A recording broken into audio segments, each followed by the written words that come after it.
Okay. Dr. Jeffery is going to be talking today about his early experiences and life experiences as a criminologist and how he has come to think about the issues of crime prevention and the interaction between the brain and the environment in criminal behavior. So I guess we'll start with me, Dr. Jeff. Tell me, what was it about your early life experiences that got you interested in the field of criminology or the issues of crime in the first place? Well, I suppose several. One, my father was first of all, a defense attorney, criminal defense attorney, and then he was a prosecuting attorney in Bannock County, where I was born, Pocatello, Idaho. And my uncle was head of the state police force in Idaho. So I came from a long line of law enforcement, lawyer-type people. And so what did you get your undergraduate degree in, and what did you pursue? My undergraduate degree was at Indiana University in economics and philosophy. And my graduate degree, I started out in economics and then shifted to sociology. Ed Sutherland was there, the big name in criminology, so I went out of Indiana sort of labeled, whether I liked it or not, a criminologist. Everywhere I went, people said, "You'll teach criminology." And what year was that you studied under Sutherland? Oh, about 1950, 51. And what kind of things did he teach you? I mean, how did he get you thinking about crime? Well, his was strictly a University of Chicago sociological approach, differential association, peer groups, Shaw and McKay, and that type of stuff. Big influence on me at that point was really two other people. One was Jerome Hall, who was a distinguished professor of law and jurisprudence, who kept raising the issue of criminologists, sociologists don't know what criminology is, and my doctoral dissertation was on that topic because I was very fascinated with Hall's approach, which I found out is now, was called the classical approach. And the other influence was B.F. Skinner, who was chairman of the psych department and just starting his big revolution in behaviorism before he went to Harvard.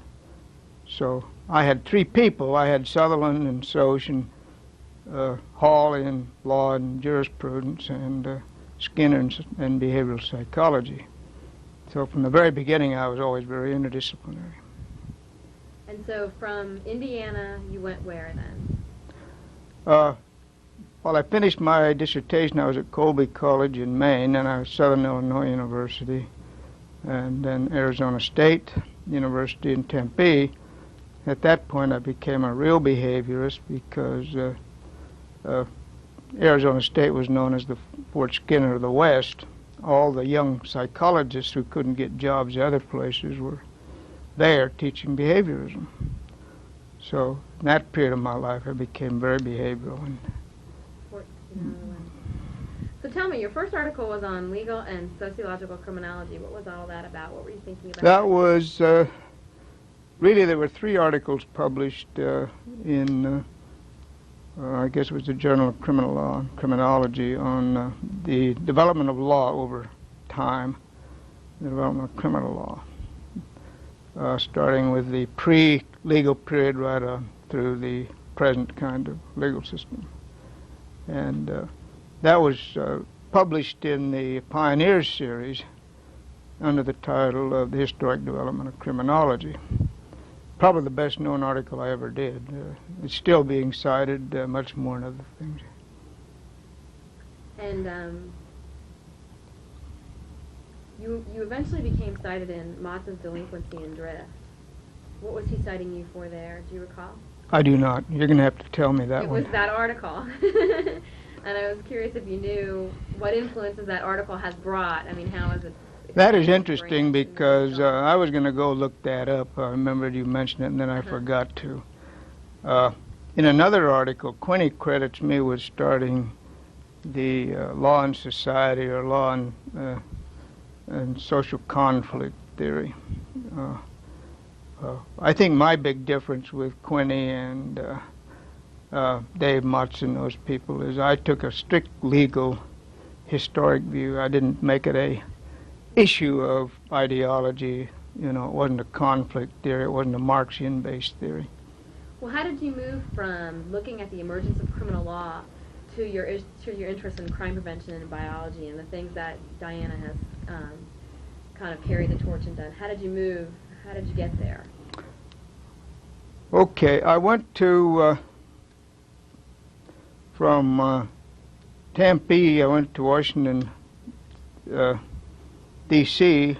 for a 3-year project on rehabilitating delinquents using behavioral. I was the first, although you never read the literature, you'd never know it. But I was the first one to do a study of how you can condition delinquents.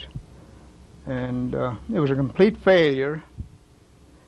And when I went back over the reason it failed, I said, well, Skinner's work is sound. I'm not going to question that. What happened to me? And I said, well, I was conditioning them in an environment where I controlled them from 9 to 5. 5 o'clock on, they left the project. They were out hustling women and drugs. They were committing all kinds of illegal acts. So in order to control behavior, I better start controlling the environment in which it occurs, which is a beautiful, basic Skinnerian principle. So I started to think about it. By that time, I had moved with the New York University with Mueller in the law school and in the School of Public Administration.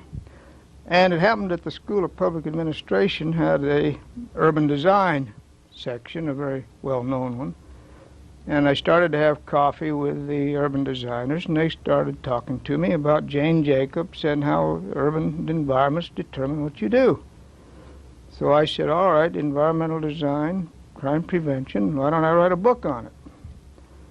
This came out in '71.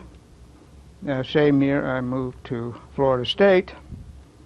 So I also at that time had, somewhere in that period, I picked up the editorship of Criminology, an interdisciplinary journal. I was the founding editor. I was along with Mueller and Cy Dennett and some of those people. So at that point, I was into the environment. The first edition of Environmental Design is strictly environmental. The '77 edition brought in some biology and genetics, and it said the individual is part of this process as well. Now, I remember you. We've known each other now for 17 or 18 years. I'm not that old. You may be. Well, I'm apparently older than you. I remember taking my first course with you. You sat in the back of the room. In the back of the room, never said a word. Never said a word. And I had, right prior to that semester, quit school because I was so fed up with the abstract concepts. Would you like to name some names? Absolutely not. I was just sort of, I suppose, disillusioned with the field, not getting anything concrete enough to really apply towards changing the world and having an impact on real people. Everything was sort of very theoretical and didn't really seem to have import to the real world. And when I sat in your class that semester, which was the semester I came back from having quit, it was as if I had found where I needed to go in the field, because your class was the first one for me that really gave it some context and some perspective and made sense.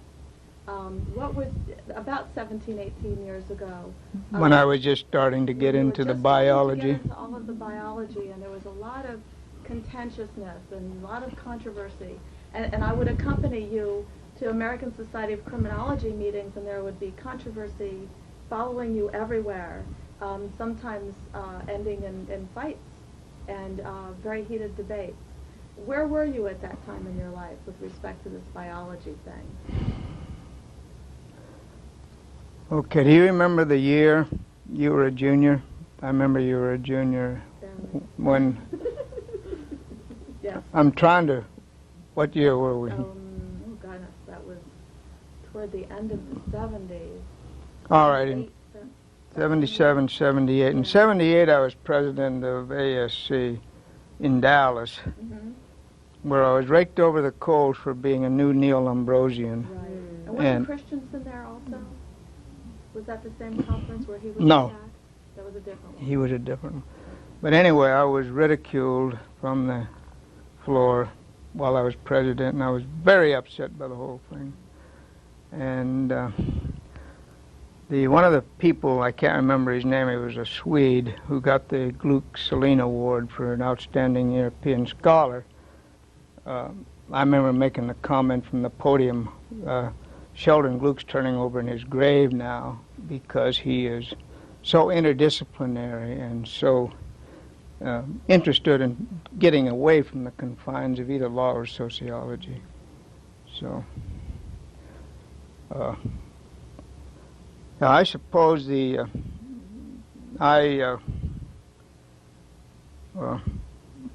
I suppose the big turning point for me was 1973 when a book came out on the biological basis for learning. Up to that point, Skinner had been, an empty organism, the stimulus response. And Pavlov, of course, had been a physiologist and a biologist, and he talked very much about the unconditioned biological system. And I came back to that, looking at learning theory in terms of the brain, because that's what Martin Seligman was saying in his book, that all learning occurs in the brain and in the synapses and the changes in the neurotransmitters and so forth. So I started to delve very deeply into brain science from 73 on. So it was really like learning a new field for you. Yes, absolutely new field. I had very little biology as an undergraduate, and what I had I didn't remember, that's for sure. Yeah. So. Cut. Sorry, Jeff, you keep moving your chair back and forth, and that's really hard to capture, so... Okay, you want to be still. Yeah, and I'm sorry to go back. I'm sorry to do that. Can you re-ask that question again? You can cut this in post, that's why we're going to have to. Okay. Go ahead, and he'll tell you when. You re-ask that question again, and Jeff, stop rocking.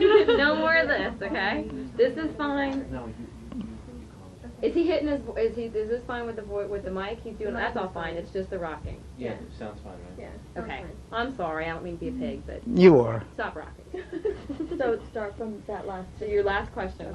You gotta let me know Wait, hang what on. you're on. I mean, if you're on tight, let me know. If you're Right. blowing wide, let me know. Okay. So I can match that shot. Right. Okay.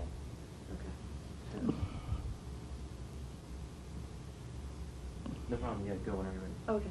So you really had to learn a new field at that point, having come from a legal and economics background. Yes, absolutely. Well, I'd learned two, really, psychology, first of all, learning theory, and then I started to move into biology, which I regarded as a natural part of psychology, So although in the 70s it wasn't regarded as, psychobiology developed after that. Yeah. So it was sort of a natural progression. That's for right, you. for me. Because by the end of the 70s, you were teaching courses on biology. And you apparently had done an awful lot of reading, a lot of catching up in that field to be able to pull this together. Yeah, I think that's a very accurate Yeah. description of where I was. Because you were really the first professor I had who left the empty organism concept behind, that blank slate that you Mhm. hear about where the environment acts on the individual and the individual, goes off and behaves accordingly. But you provided this context that there are some individual propensities, some innate tendencies to behave in certain ways that the environment interacts with. So you had really learned that material in the middle of your career. That's right, yes. So at that point, criminology was still not quite on par with that, not really up to date with the research in that area. You had encouraged me to take courses in other departments, which I ended up doing. Yeah. You came to me and asked, what can I do in Where a can I go? master's, doctor's degree, and I said get out of criminology and take some experimental psych and psychobiology. Right, and I have done so in other forums, and I'll do this again. And I credit you with everything I've been able to do in the field and in other fields because of the background that you gave me. And it, like I said, it really pulled everything together and gave it a more, less abstract, less theoretical. Well, it's always nice to have someone emerge out of this morass. Well, I think Very few students have ever. No, there are more than you're aware of. There are more than you're aware of. And And in terms of incorporating these approaches into the field of criminology, you really were the father of this. That, I think you're known in many circles as the father of something called bio-criminology. And even though that's not entirely accurate. Or at least the illegitimate son of Lombroso. Legitimate or illegitimate? Illegitimate. Okay. So, knowing that you were going to be dealing with all of this controversy, how did you approach this over the past 20 years? How was this for you in trying to continue to incorporate it and bang it into people's heads that it was something that needed to be considered? Well, I have found it very discouraging, very hard to put up with. And of course, the older I get, the harder it is to, especially when I read the daily murder rates that are going on and the number of juveniles who are ruining their lives by the justice system. I'm very discouraged by the whole thing. In fact, I find criminology at this point much behind where it was when I was a youngster. Actually behind.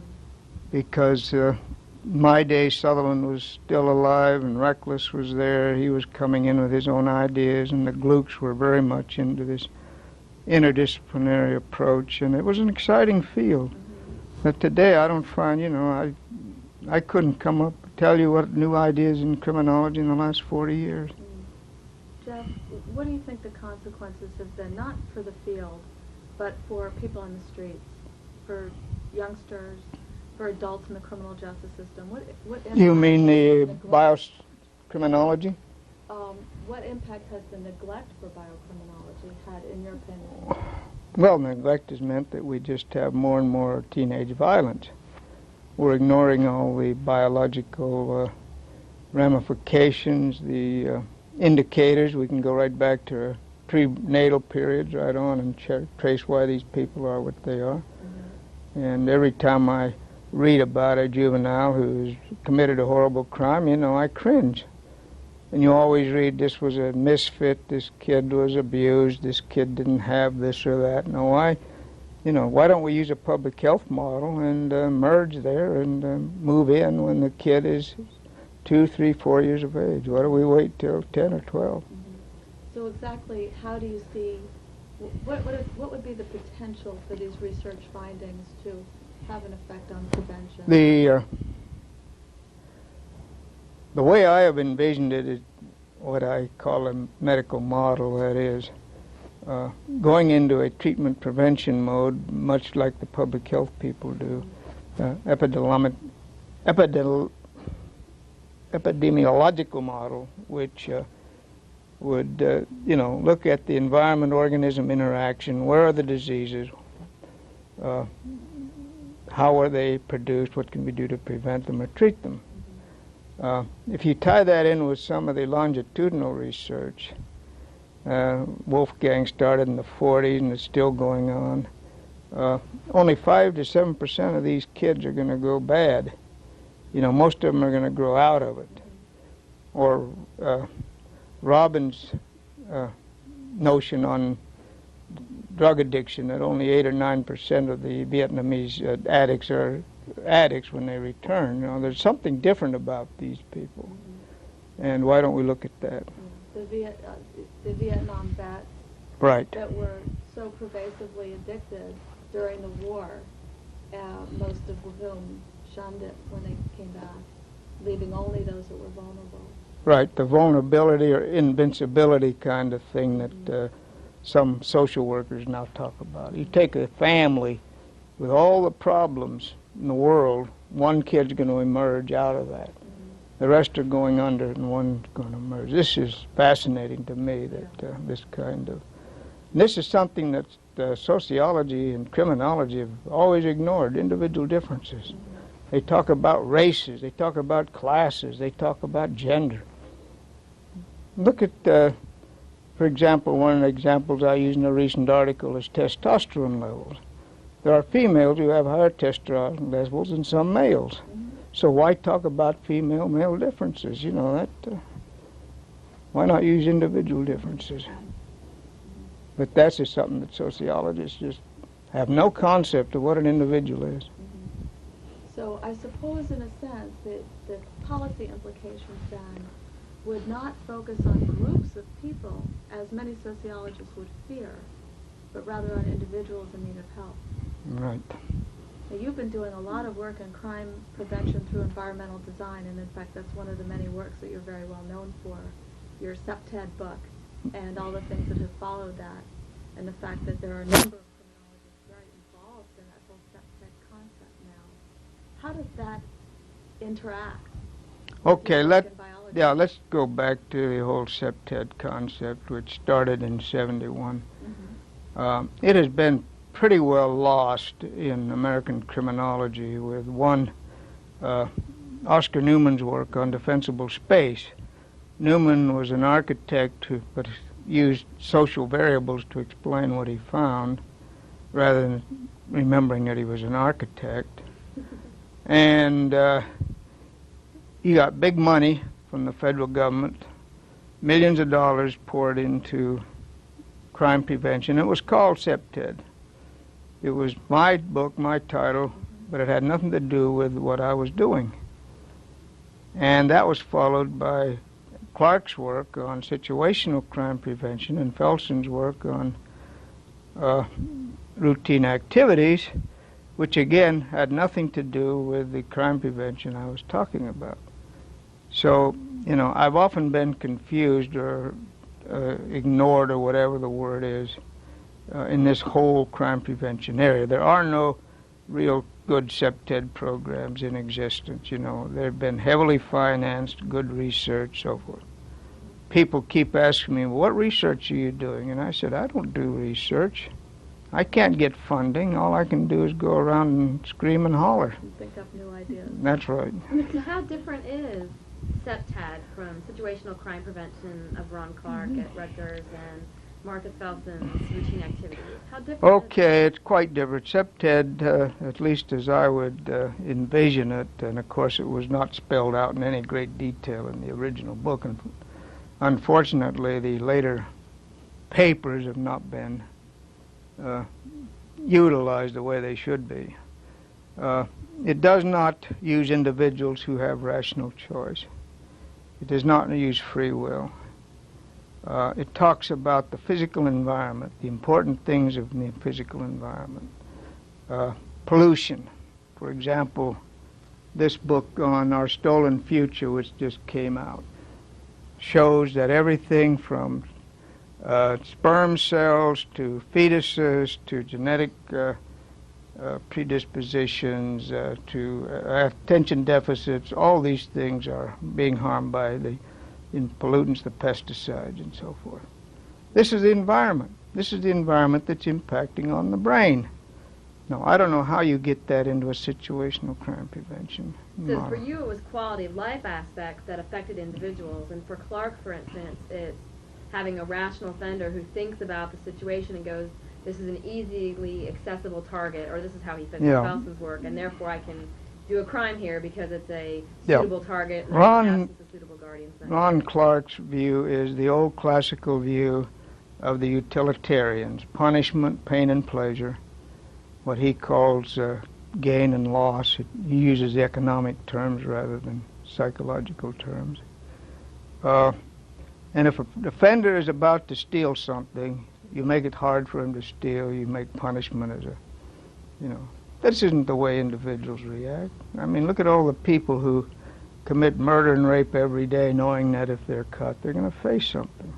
Well, you're an economist, though. I mean, he's using econometric models. He's thinking about terms. I'm an economist who gave it up. I don't believe in a rational man. So for you, the offender is not the rational, thoughtful, let me think it through kind of person. He's the opportunist, or who is he? No, he is the fellow who's living out his emotional life. His limbic system is taken over. To control that behavior, you have to have very clear neural pathways from the limbic system to the cortex, especially to the prefrontal lobes, where thought and rationality and these types of things occur. Now, if those neurons are not in their proper position, and I suddenly get an urge to rape or rob or commit murder, I will do it. There's nothing rational about it. So what about the influence of drugs and alcohol and other environmental that become biological factors when Yeah, they're this, taken in. I'm glad you asked that because this was the next point I was going to make. Most offenders, at least 70-80% of them, have drug alcohol related histories.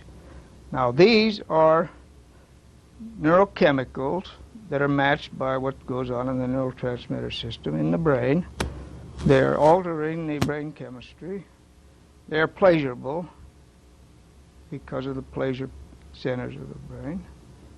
And, how in the world do you explain to routine activities the actions of a alcoholic or a cocaine addict? It just didn't make sense. Well, isn't it the rational offender who wants the alcohol to feel better, to feel high, to feel good? I mean, I think it's rational to want to feel good. You said they're pleasurable. So you mean he is being rational by Taking the drug. and he feels better? Yeah, let's say. No, but what he is doing, I suppose, is using the rational part of his brain to beef up the limbic system or the emotional part. Certainly when he's under the control of alcohol, he's not very rational. In fact, I don't think alcoholics drink because they think about it, any more than people smoke because they, think about what is nicotine. Of course, if you think about the harm that drugs do to the body, and you say people are rational, that's hard for me to put these two together. People are smoking, so 20 years later they can die of lung cancer, and this is rational behavior. So how does this all fit? You had early work with the insanity defense. Does this fit anywhere in this big picture? What was that work that you did with the insanity defense? When I went to Washington, D.C. to the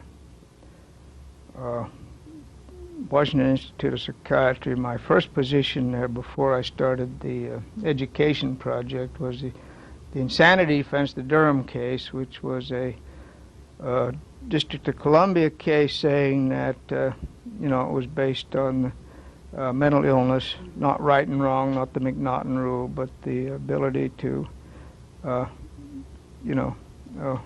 understand what was going on and to some notion that you had to have a mental disease. Now this brought the psychiatrist in. So was that the product test? Yeah. Yeah. Okay. No, the product test was the McNaughton test, the product Okay. of. This was a new rule that said if the defendant has a mental disease or a mental illness, I guess they called it mental disease or mental defect, I think was the language of the decision why you were not guilty.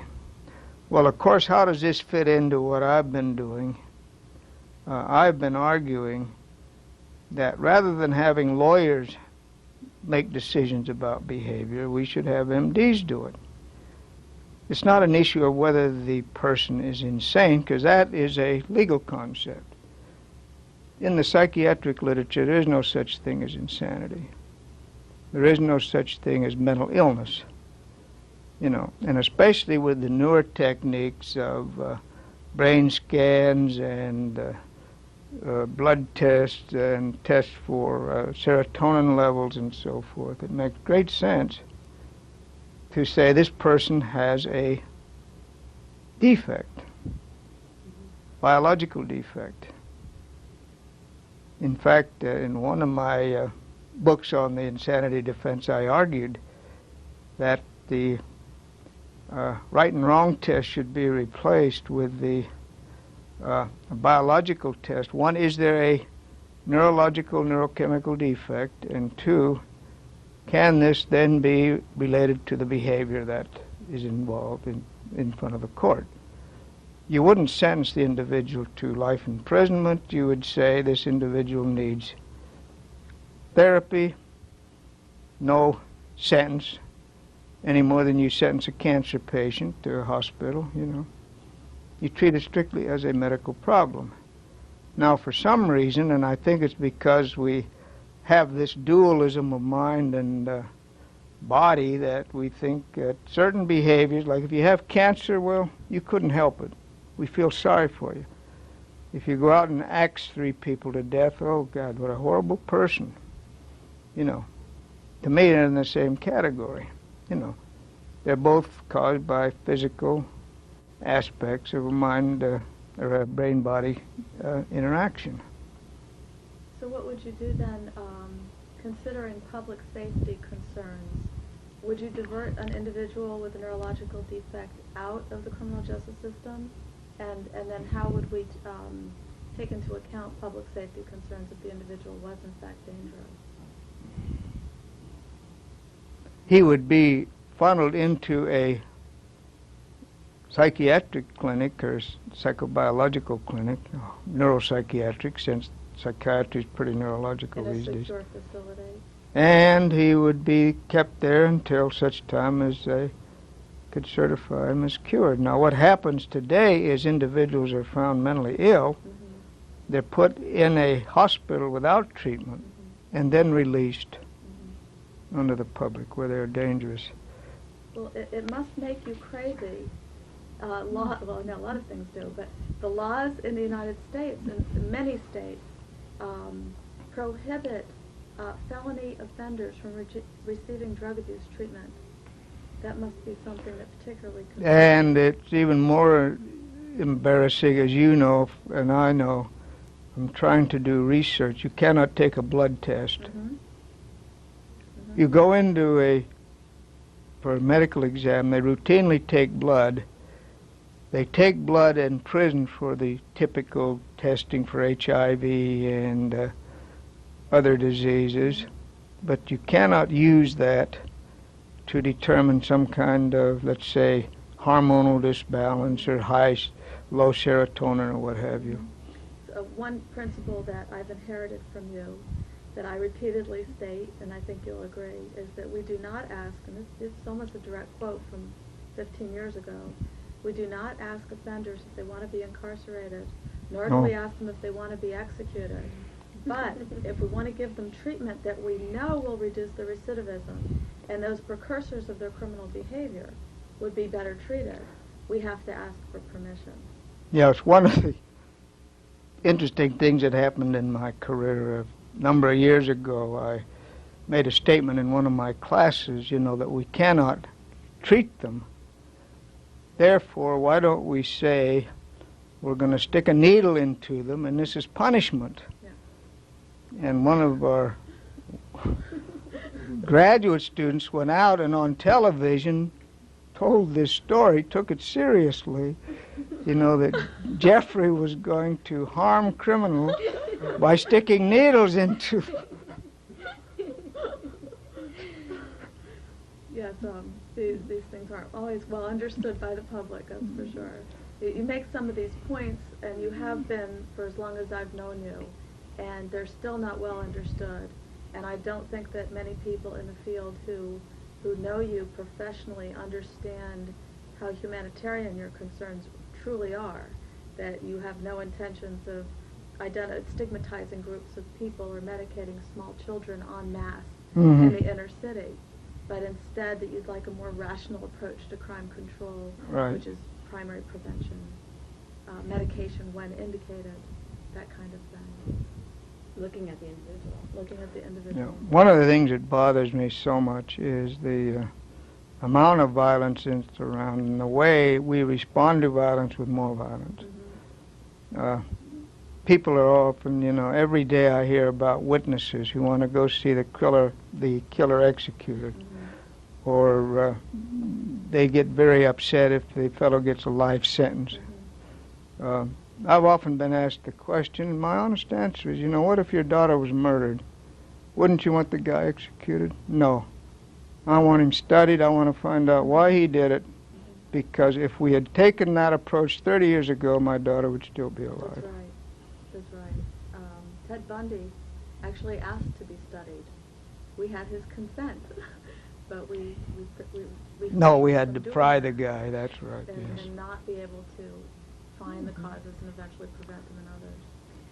While we're on the Ted Bundy topic, I was a student of yours at the time, and I sat in your class. No, I didn't do it. I told you at the time. I sat in your class, and I remember thinking I need to throw away my aluminum cookware because my trace minerals were probably high, because my aluminum trace minerals and my magnesium, I was all concerned. I wanted to get a hair trace mineral done.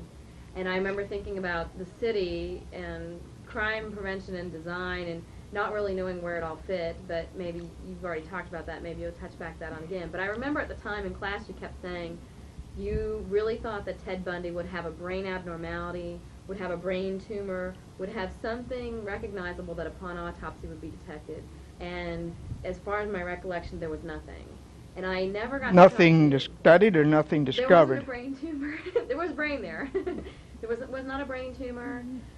Where did you hear that? I actually read that, I believe, in the papers, that they had actually did an autopsy of the brain and there was no brain abnormality. There's no way, though, to autopsy a brain and find out how it's functioning How it or functions at the time. malfunctioning. All you can see is an anatomical defect. Something gross like a tumor. So did you feel wrong? Do you feel wrong that there was no tumor, or you would have done a PET scan? I mean, where are you with that? I always wondered. The story I heard was that the results were never released because of the family. And but I can speak much more authoritatively on a Harvard University neurologist who did do a autopsy on the brain of the killer who went through Tallahassee and kidnapped a co-ed out of the Governor's Square Mall. I've forgotten his name. Australian fellow. Mm-hmm. And that story has never been released. See, even if we do these studies, we don't put them in the paper. We don't show pictures of them. So. Why is that? Well, because there is a horrendous opposition to doing anything that shows the criminal is not guilty, that there is some innate causal mechanism at work. We still believe in free will. We still believe this is a mean-spirited bastard who is doing these things, and the only thing to do is to get rid of him. Why do you think we have these feelings? Do you think that they're strictly vengeful, maybe coming from our own limbic system in society? Yes. I have stated for years, and lawyers don't listen to me, that the whole legal system is nothing more than legalizing revenge. You start out with a legal system that says, go out and kill your brother's injurer or whoever. And we had the blood feud and the vendetta and all those things. And then the law came over. The state said, oh, you have to go before a judge. Only the judge can prosecute you. Only the state can prosecute. Only the state can convict and execute. Mm-hmm. So now we have the state doing it. And these poor victims are sitting there wishing that they could be the executioner, you know. So the state has to do it in such a way, I suppose, that it produces a visceral reaction in the audience. So that it satisfies the revenge need, and we dress it up in this legal jargon. You know, we go through the process. We go through the O.J. Simpson ritual and so forth and so on.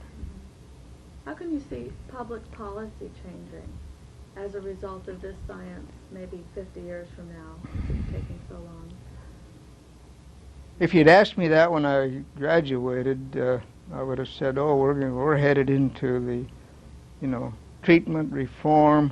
It's all there." Mm-hmm. I never in the world would have guessed, although I've been a very good predictor of where criminology is going. I never would have predicted that it would return to this revenge, punishment, build more prisons model. What we are doing today is so insane. When the president has to say we need 100,000 more police on the streets, that's going to do something. And his opponent, who is in the Senate, Bob Dole, says from the steps of San Quentin, we're going to really build a legal system. How foolish can you be? How many police do we need? How many prisons do we need? There was an article in the paper the other day that every small community in Florida is looking for a prison because it employs 1,000 people. Mm-hmm. Well, I can't show much enthusiasm for the future of the system. In psychology, normally a learning curve goes up. At some point it eventually plateaus, but it usually doesn't go back down. And I suppose, in your opinion, that learning curve has sort of taken a downswing in that we've punished and built prisons for decades and decades, only to have more crime and more violence, and we're not really learning much from We're it. not. So tell us, the young criminologists, Well, you're young. who are shaping the field, who are professors and researchers, tell us where the field should go. We know what your vision about it, where it probably will go. Tell us where it should go. What should we do? Well, I would like to see a much more interdisciplinary approach. I think we need criminology for the simple reason that psychologists and biologists and lawyers and so forth do not know some of the issues that have to be raised within what is crime, what is criminal behavior. I would, for example, have at least one or two urban planners on my faculty. I'd have a couple of neuropsychiatrists, neuropsychologists. I would hopefully blend these with what else is going on in the field. I'm sort of lost, where would you use what's been used in the past? Where would differential association fit into this? I have argued for years that learning theory is biological. And sociologists to this day are still presenting programs, as in ASC 1996, about social theories of learning. There is no such thing. But yet we pretend there is. I would train all my students to think, through the learning theory type of thing, through the brain structure. And then when they get out with their PhDs, they can start putting some of this together. But short of that, I don't know where we're going. But even with that, I think the missing link is the political. Because politicians aren't listening now. If you go out and tell them, oh, we have a great project here, give us $5 million and a few years, and we will show you some very effective techniques for environmental design or for biological interventions. I've been trying that route for 20 years, and I know other people who have, and they're not making any headway. Well, in the one area they are listening a bit, and this is something Diana was going to talk about, is to the constituents who are saying that there's a racist component to studying biological links to criminology. They seem to be listening to that. Why don't you guys talk about that? Yeah, the whole issue that arose from that genetics conference, the Genetics and Crime Conference. Can you talk a little bit about how that idea originated to have that conference, what happened to it in terms of getting dismantled, and then once it was reinstated, what transpired? Yeah, well, you're probably closer to it than I am because you worked on the original conference, and I did not. All I know is I heard that there was a conference scheduled, and then I heard that there were objections based on some of Peter Bragan's psychiatric opposition, that it's all racial to study these things. And then it was reinstated past year, again invaded by protesters who said that only people who want to deal harm to races will do that. My own answer is very simple. Most of the violence that occurs to blacks is with other blacks. The most dangerous person in the society in terms of being a victim is the black, for rape, for murder, robbery. And I don't see anything racial about trying to prevent these kinds of harms. Added to that is the fact that there is no such thing as a genetic system that falls out on racial lines. Without even assuming that we started out as individual races somewhere in the millions of years back, each of us is a combination of our own unique genes. And to say that this person differs from that person because of skin color. You know, if we're going to look at it scientifically, we have to look at the individual composition. So you're saying that there's really no scientific basis for allegations that this research No, is based? absolutely not. They're construed by people's impressions of That's right. that they already have. Well, I teach biology and crime, a couple lessons in my theory classes on biology and crime, and one of the concerns that my students raise, and this, I get this question every time, I don't know how it comes up, what if they were to find, for instance, that there is genetic components, let's say low serotonin levels, consistently raised in violent environments early on, they give that, you have the genetic susceptibility, and because of the low serotonin and because of the environment, it is brought out, as the gene is expressed. What if they find that something like that is correlated and related to, let's say, sickle cell anemia? And somehow the question always gets raised, and as we know, sickle cell anemia is a disease of the blood cells that predominates in African Americans and people of African descent. Mm-hmm. And my class just goes nuts for hours debating, like, what if it were related to something like sickle cell anemia? You'd be taking a category of folks, a racial category of folks, and saying, we found a genetic component, low serotonin, I'm just giving a hypothetical, that's within this a whole race of folks.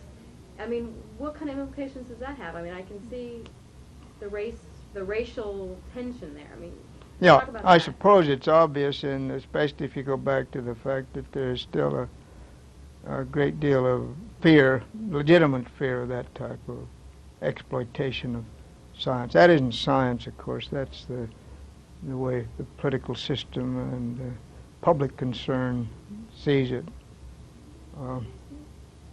I would again, you know, one of the examples I used at this Maryland conference was people do not object to studying sickle cell anemia. They do not object to studying heart disease, high blood pressure, all of which are very much concentrated in African American populations. So why do we handle these as medical health problems, and at the same time we can't handle violence or low serotonin levels or whatever as medical problems? Why do they suddenly become political problems?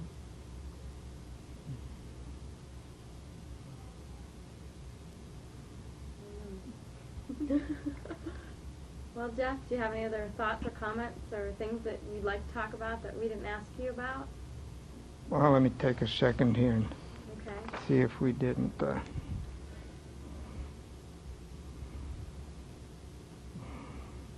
Boy, I think we hit a lot of it. I have nothing further. Did you want Matt to come in here and Yes, interact a could little you? bit with you? I'm going to take out. Okay, you might need to do a sound check on you, but I better not roll. Are you going to stay in the room? Do you want Denny to be next, or do you want just? Do you want to make it like a make it like a new shot? In class, I wasn't a very talkative student, but I did try to absorb everything that you said. What I did absorb most was what we talked about when we went out for a beer after class. And these were the times I was able to ask you all my questions that would pile up during the course of the semester. A lot of your students would come to me and say, how do I get Jeff to talk to me? And I'd say, take him out for a beer. So let's pretend like we're out for a beer and I'm your student again asking you questions. Describe to me what you see as the biological mechanisms in the brain that are able to take in this environment.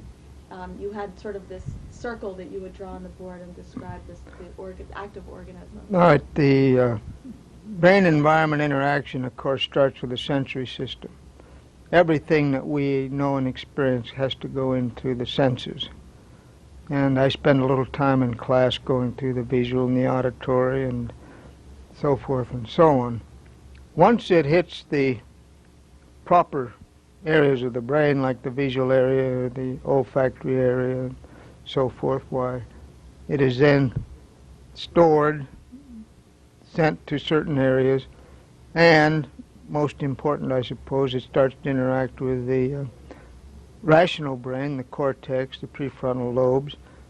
In fact, it goes from the sensory. In the cortex, there's a sensory area and a motor area, and then the action or the rational command area.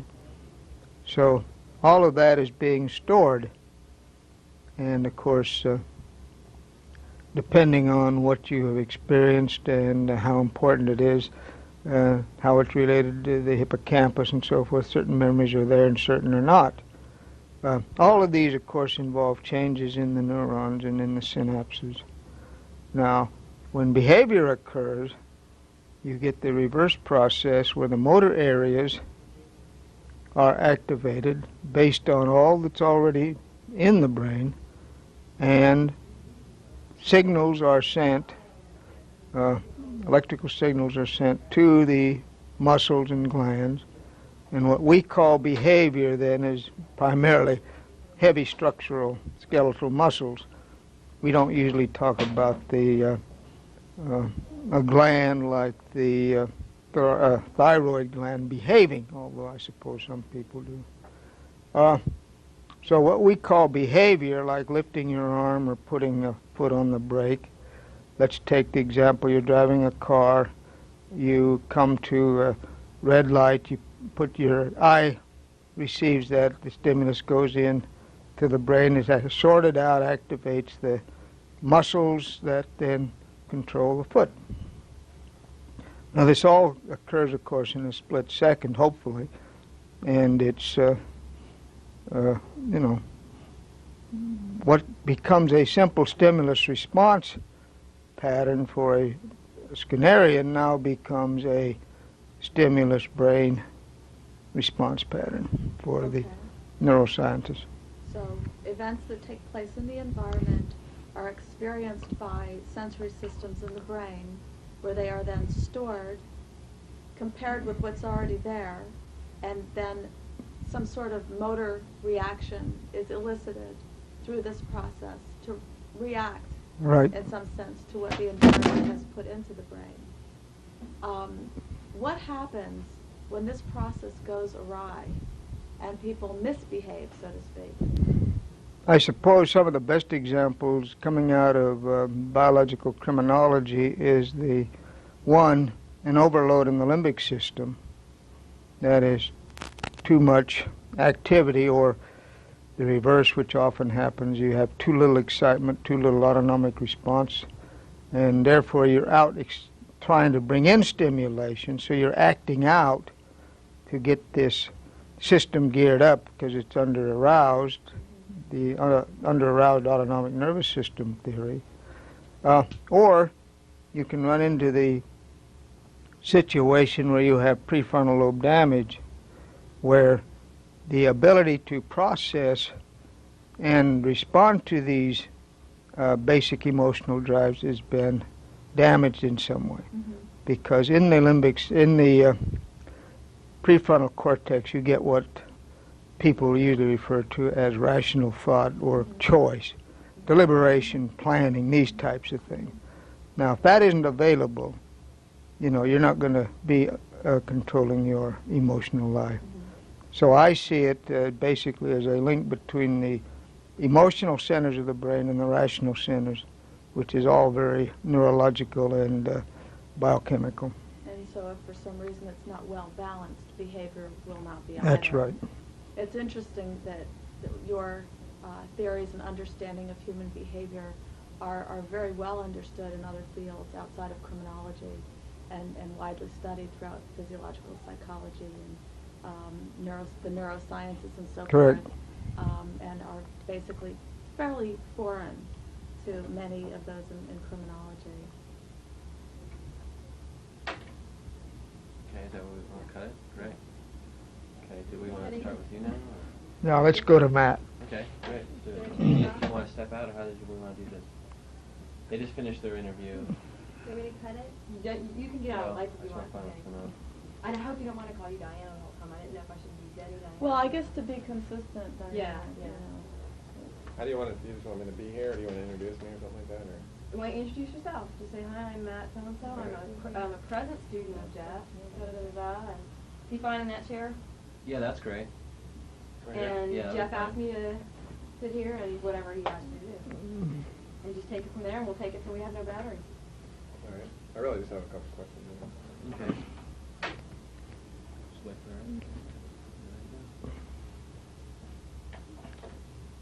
Okay, well, if you're ready. My name is Matthew Robinson, and I'm a current doctoral student here at Florida State. And I'm going to just sort of ask Dr. Jeffery a couple questions to try to get the graduate student's perspective and sort of to talk about the future. And basically, my first question is, what advice would you have for, not just for myself and for people who are here now, but for people who see this in the future, in terms of the frustration that we feel with criminology's lack of attention to biology and that sort of thing? A good example is, the whole social learning theory, like you mentioned before. Absolutely no attention paid to the brain. What advice could you give for someone like me and for people in the future in terms of what we should do to bring about change? That's a very good question, and I suppose my own life of frustration is the answer. If you're going to be a pioneer in this field, you're going to have to anticipate cutting some new paths and being on your own. The first thing I would try to do is make an alliance with people who are in urban planning, architecture, people who share your interest and who know more about that area than you do. I have always tried to line up with people who are in the other fields. I haven't been very successful at it, but that's just because in criminology you really don't get those kinds of opportunities. I'm not sure where we're headed in this field. I'm not sure how optimistic or pessimistic we have to be, but certainly somewhere along the line, crime prevention has to be looked at because we just can't continue building prisons. Yeah, several prominent researchers in the field have told me personally that they think that crime prevention is one of the 3 or 4 areas that every good program in criminology and criminal justice should have for the future. What do you feel about that? Oh, I would buy that, of course. And so that leads to the question of, suppose that one day people like myself go out in the field and we're chairing a department in criminology and we want to bring in the biology and we want to bring in the crime prevention. What kinds of practical things will we need to have there? What kinds of technological capabilities will we need to have and that sort of thing? As an individual? Or as a department? As a department? Okay, you certainly should have somebody who is well versed in crime prevention, environmental design, that particular focus. And whether that involves people only in criminology or involves maybe aligning yourself with the urban planning people, it depends on what are your resources. Or if you have the money and can convince somebody to hire an urban planner, that would be great. On the biological side, I think you at least would need a neuropsychiatrist and a biopsychologist to work with you. Would that have to be in conjunction with like a medical school where they have pets? It would be very helpful to have a medical school. One of the problems at Florida State is we do not have a medical school. Right. But there are a great many medical schools with great neurological clinics who are doing nothing in this area. So just having a medical school isn't the answer because we already have those. So the answer is probably a little bit of both. A little bit of both. There's no reason in Florida, for example, we have a medical school at Gainesville, we have one at Tampa, we have one at Miami, and these all have great neurological institutes.